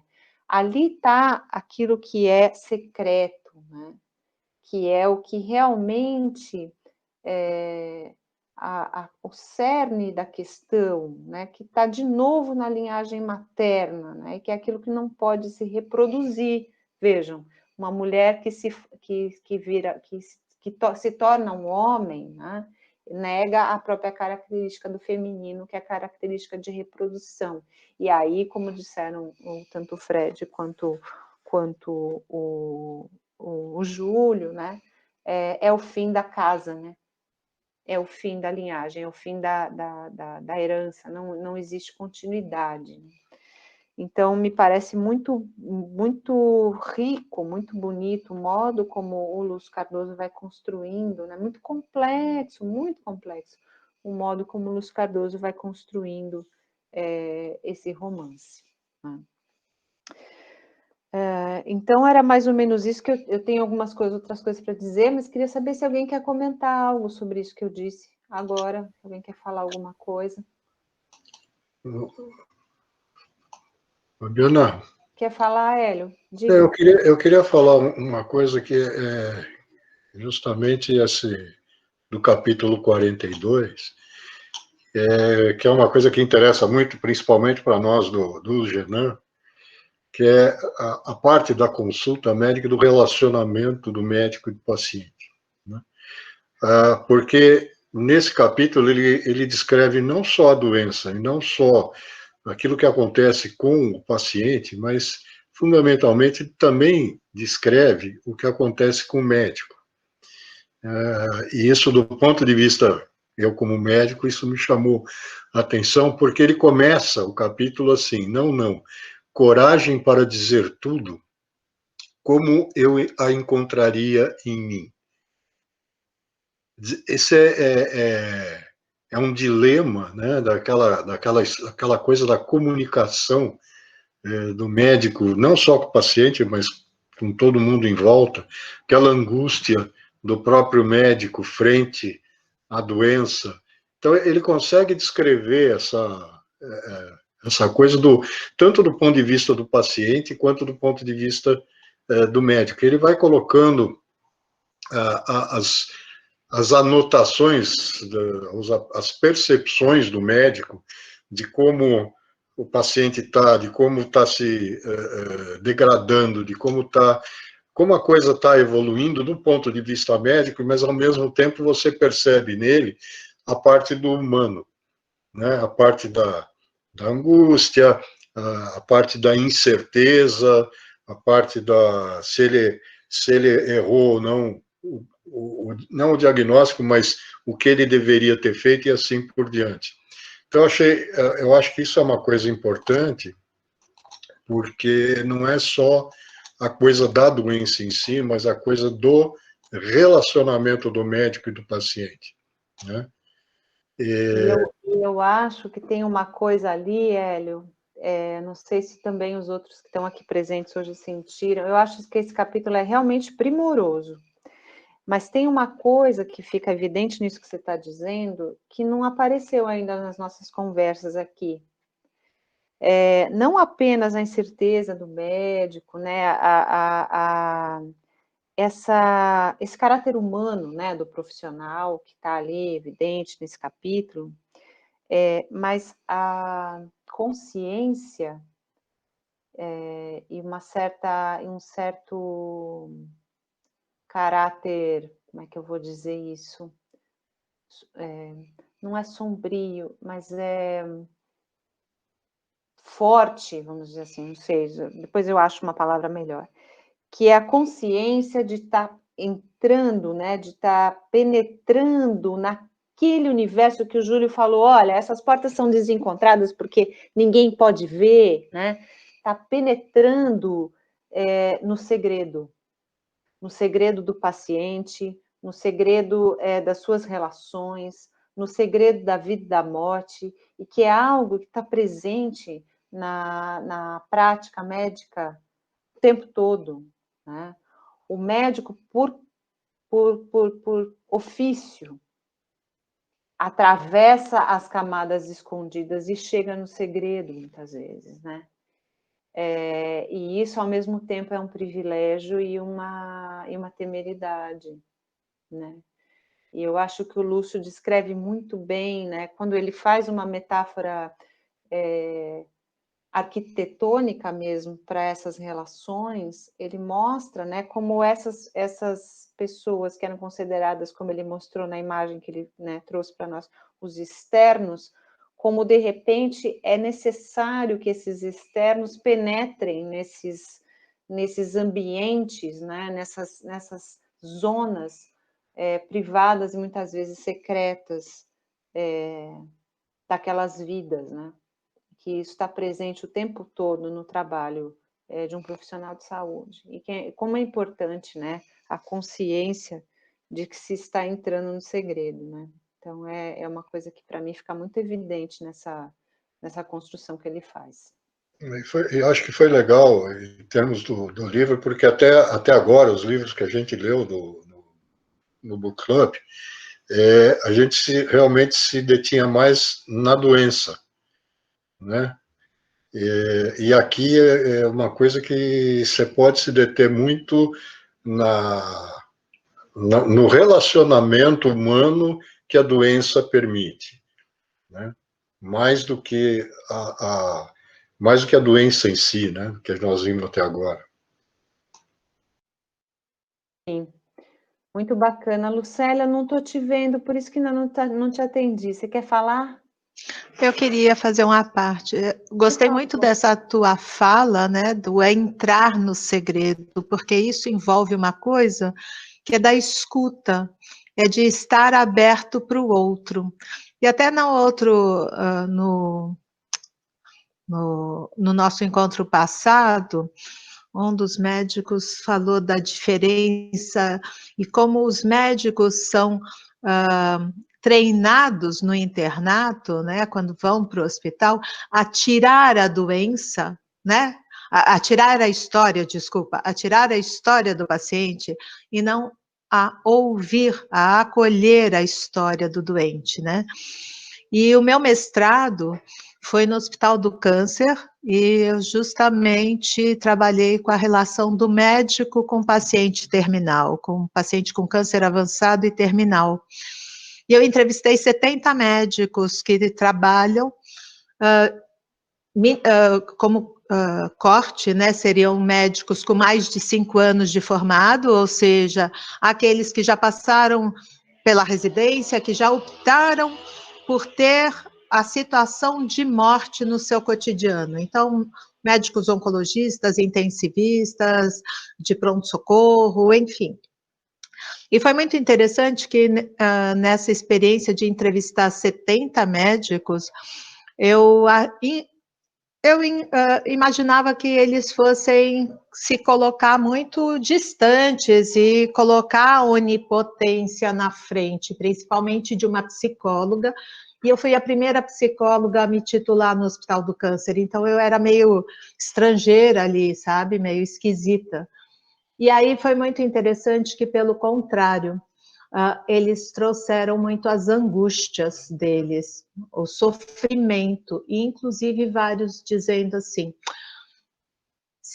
eu pensei inclusive em desistir, mas daí já era tarde. E justamente essa dificuldade em acolher a história do doente, o doente na sua realidade. E eu passei pelo tratamento oncológico há 11 anos, e foi muito incrível, porque eu tive que mudar de oncologista 3 vezes, porque eu não conseguia uma resposta para aquilo que eu precisava em termos de organização da minha vida, enfim. Eu só ouvia assim, cada vez que eu questionava alguma coisa sobre o meu tratamento, eu ouvia: você está negando, você já pensou que você vai perder os cabelos? Porque parece que muitas vezes, por conta dos estudos, se você não entra naquela caixinha que aquele artigo falou, que aquele capítulo daquele livro falou, que são as reações normais do paciente oncológico, aí parece que tudo sai do prumo e não existe o outro, né? Não existe a vida do outro, a história do outro, né? Como é difícil entrar nessa vida e nessa morte, nesses segredos, talvez, né? Era só isso que eu... Nesse sentido, eu queria dizer que a narrativa do Lúcio é meio uma escola, né? Uhum. Porque que segredos, né? E que outros que a gente encontra nesse romance, né? Então, ela não é um livro fácil, né? Não é um livro agradável, muitas vezes, né? Mexe com questões muito básicas, eu diria, né? Da vida, da morte, da maternidade, de muitas coisas ali muito, como o Fred falou, tabus, mas que nós somos obrigados a encarar quando resolvemos encarar, então, a leitura desse romance, né?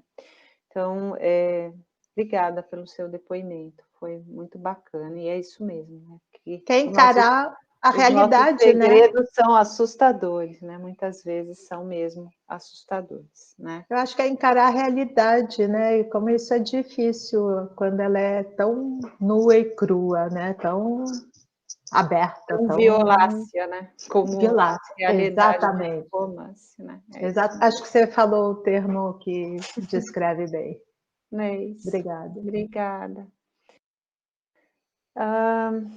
Gente, a gente está quase no nosso horário, deixa eu ver aqui, quase mesmo, 3 minutinhos. Mas antes de terminar, e antes de agradecer e passar a palavra para o Júlio e para o Fred, né? Eu gostaria de terminar esse encontro com uma nota feliz, né? Eu suponho, né, que muito do silêncio de todos, não é necessário que seja assim, seja por conta da dificuldade dessa leitura e também por conta da dificuldade de terminar o livro, né? Nem sempre... eu sei que foi uma leitura longa e difícil nesse momento, mas não precisam, vocês não precisam ter lido o livro todo para poder participar, vocês podem participar com perguntas e com impressões, né? A gente não está aqui buscando certo ou errado, mas sim aquilo no que essas leituras todas tocam vocês, né? Eu só queria dizer que eu queria encerrar com uma nota feliz, porque uma das membros do Genan, que é a Fabiana Prando, nessa semana passada, lançou, né? Está em pré-lançamento o baralho dela. Ouviu um gato? Olha só, é a Fabi chegando. Está lançando o baralho narrativo dela, que é o Trickster, né?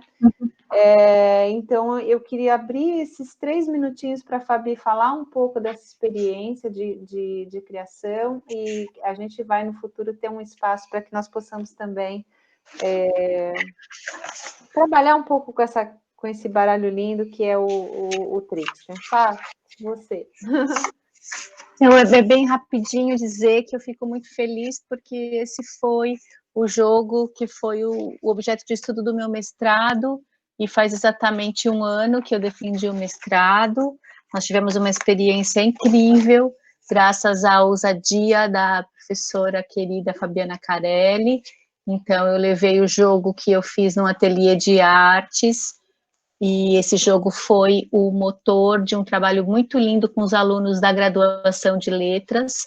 Eles criaram textos incríveis a partir da utilização dessas cartas, e a pesquisa cunhou o conceito de resiliência narrativa, um conceito muito caro, né, que está no cerne desse baralho, e que fala dessa nossa capacidade humana de, a partir do caos, criar sentidos. Então, é um simulacro mesmo, e o jogo se propõe a isso, e ele recebeu, na época da pesquisa, ele se chamava Enredo, mas na hora de transformar em um produto, ele ganhou o nome de Trickster, em honra e glória de Hermes, que é o mentor dessa história toda, porque o jogo faz uma linda mediação, né, entre os jogadores e as imagens. Então, a partir dessas imagens que são ricamente construídas, é um jogo muito bonito, feito à mão, né? Então, eu teria muitas coisas para falar sobre ele, mas dizer que a interação desse material faz realmente muita diferença, e a gente consegue construir histórias incríveis e experimentar mesmo essa nossa capacidade de criar sentidos. Na pesquisa foi observada em que categorias eles superavam, né, se eles tinham algumas categorias narrativas privilegiadas na hora de construir sentidos. A gente tinha esse viés, mas agora nesse formato nós temos mesmo a experiência da interação como uma grande ferramenta de construção de sentidos. Então acabou de chegar, está saído do forno, a Fabi já tem o dela, né? E a gente espera multiplicar essa experiência que foi muito especial na universidade, né, e que chegue a muitas e muitas pessoas. É isso. Obrigada, Fabi. Imagina, eu queria pedir para a Fabi para a gente encerrar, e depois eu vou passar a palavra, não vou embora, eu vou passar a palavra para o Júlio e para o Fred também falarem uma palavra final, mas eu queria pedir para a Fabiana tirar uma carta para esse nosso encontro de hoje, a partir do Trickster, e vamos ver o que vem para nós hoje na nossa sorte. Vou sortear, não vale, não vou colar nada. Veio uma flor. Então, a violeta, eu também acho.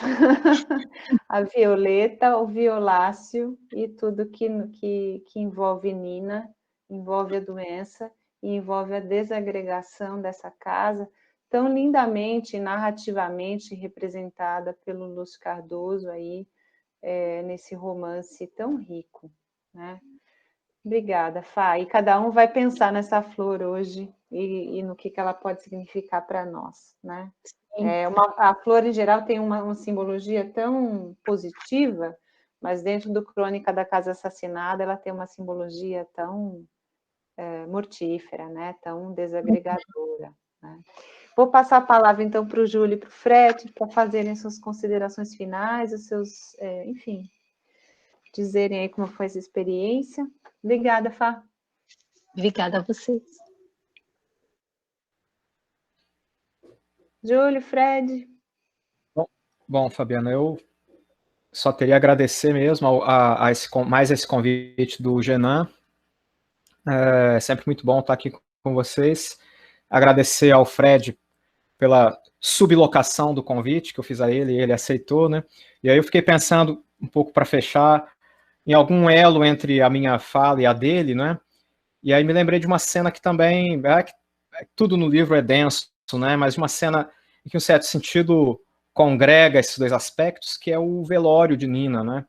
Se a gente pensar que é aquele momento em que há o triunfo da morte sobre o corpo da personagem, é justamente quando se implodem as paredes externas da casa, né? O povo invade a sala para o velório e o Demétrio fica desesperado, né? Ali acabou mesmo a casa, né? E as cenas basicamente se encerra com a saída do Timóteo naquela rede, ou seja, o segredo também sai e se dirige para aquela sala. Ali acabou completamente a estratégia labiríntica dos Menezes de preservação desse espaço secreto, né? Então é interessante como essa concentração última da doença, né, na figura da própria morte, ela implode mesmo a casa como proteção contra as pessoas de fora, né? E, enfim, só agradecer mesmo ao convite e o trabalho de divulgar a obra do Lúcio e esse romance, né, tão menos lido do que merecia, né? Obrigado, gente. Até. Júlio, maravilhoso. É sempre tão bom te ouvir. Eu tive o privilégio de ficar internada com o Júlio durante 15 dias, 10 dias em Minas, em 2018, com ele e com o Bernardo Amorim, fazendo parte de uma banca de concurso, nós três, os três doutos, né? Ali em Mariana. E como é rico esse convívio, eu queria te agradecer muito, viu, Júlio? Obrigada mesmo. Sempre esteja perto de nós, muito bom. Eu é que agradeço. Fred, quer falar?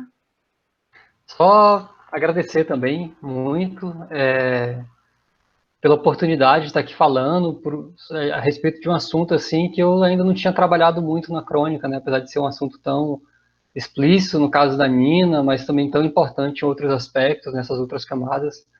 Agradecer bastante, eu gostei muito dessa carta que saiu aí da Flor, acho que tem tudo a ver mesmo. Alguém comentou que o encontro foi para tratar de um livro desagregador, mas foi agregador, e eu acho que foi isso também, né? É muito importante a gente estar movimentando, e naquelas imagens que o Lúcio traz no romance, né? Muitas delas religiosas, né? Porque ele tinha esse aspecto importante na literatura dele. O padre Justino, ele fala como se o mal fosse o imutável, o que não muda nunca, né? Então, acho que tem essa coisa da positividade da desagregação ali, né? Que está corroendo algo que já está sendo destruído por si mesmo. E como a flor, a natureza e tudo isso que vai ramificando tem um aspecto positivo mesmo, de derrubar algo que já nasceu destruído. Eu acho que eu gostei muito de terminar com essa flor, essa imagem da flor aí que caiu para nós. Muito bem. Eu digo sempre que as pessoas que acompanham o Book Club nunca deveriam perder o final, porque os nossos finais são meio gestálticos sempre, né? Eles são sempre um pouco bonitos, porque como o próprio romance do Lúcio, um aspecto que eu não mencionei, mas vejo muito isso, né? O Mário é um romance familiar para mim também, por causa de uma questão da própria vida e morte do meu primo, né? Que foi um homem, um crítico literário fenomenal, que morreu aos 34 anos por uma doença que também é tabu, que é a AIDS, né? E isso foi na década de 80, portanto, aí no início da epidemia de AIDS, quando a AIDS ainda era vista como a praga gay, né? E uma das coisas bonitas que o Mário diz, ele chama o Crônica de um romance polifônico. Eu acho que mais do que um romance polifônico, eu talvez veria o romance como um romance sinfônico, em que vários instrumentos, várias harmonias, enfim, várias sonoridades, né, se unem, né, para formar uma obra única, né? E eu diria o seguinte, que os nossos finais de book club são um pouco sinfônicos também, né? Porque a partir dessas várias vozes da presença de vocês, a gente sempre faz um todo muito mais significativo do que no momento desagregado no qual a gente chega, né? Então, queria convidar a todos, agradecer muito a presença de todos, a presença dos nossos comunicadores hoje, né, do Fred, do Júlio, de todos os que estão aqui conosco, para dizer que esse sentido que a gente faz hoje em torno da imagem da flor é um sentido maior, e isso acontece em todos os book clubs. Eu só tenho a agradecer pelo presente que é estar com vocês e poder fazer esse sentido com vocês a partir das nossas leituras. Então, eu agradeço de novo a presença de todos, convido a todos para o próximo, já dizendo que no próximo a Andrea vai conduzir, eu não estarei por uma questão de saúde. Eu preciso tirar uma semaninha de férias e vai ser a semana do próximo encontro do Book Club, né? Em que vão estar 2 professores muito queridos, o Emerson Inácio e o Jorge Valentim, falando de poesia. Então, nós vamos ter uma leitura um pouco menos pesada, um pouco mais rápida, mas preparando para outra do final de setembro, que é a minha Montanha Mágica do Thomas Mann, que é de quase 1000 páginas, então é um refresco, mas é um refresco momentâneo aí nos nossos encontros e na nossa atividade. E estejam aqui com o Emerson, com o Jorge e com o André no próximo, porque depois eu volto, tá bom? Então eu deixo um beijo para todos, tá? E boa quinzena. E até a próxima. Obrigada, muito obrigada a todos. Obrigada, Júlia. Obrigada, Fred. Adorei. Viu?